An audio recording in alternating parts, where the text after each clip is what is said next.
was 15 years old, photography chose me.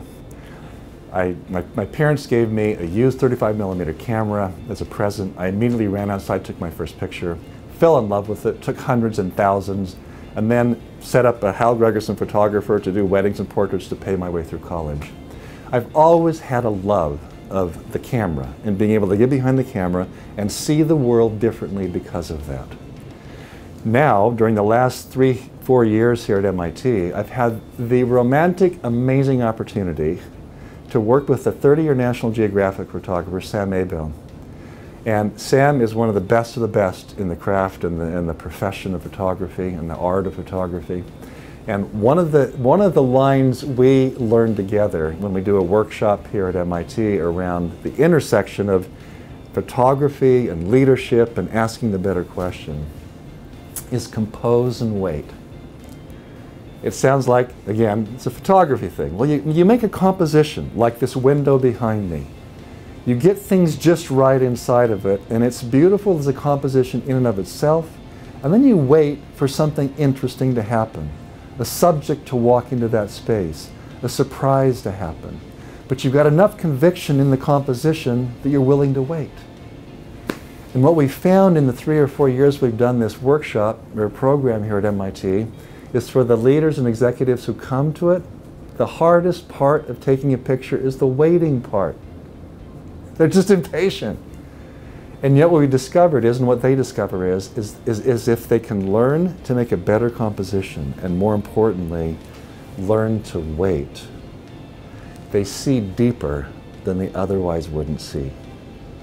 And they not only make a great composition with a great picture, with a wonderful surprise at times. In fact, 2 days ago, we just finished this workshop right outside here in the things we can see behind me. It was a full moon coming up over Boston. And one of the participants composed the image, beautiful skyline, moon above the skyline, and then he took the picture, it was a great picture, and then he heard a plane take off from the Boston airport. And he got back to his same composition, he waited, and it's going to sound like it's not believable, but the plane actually flew through the moon. It was stunning. But he had a composition he cared about, he was committed to, and he waited, and something beautiful happened.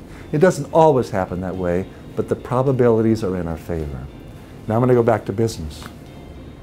Too many executives don't have strong compositions. They don't have deep clarity about what they're trying to accomplish. They don't frame a situation powerfully enough that they're willing to wait and trust that other people are going to play their roles and it's going to work. Now that may sound at one level sitting here on camera too simple, but so many of us know so many leaders who are good at the flavor of the month change program.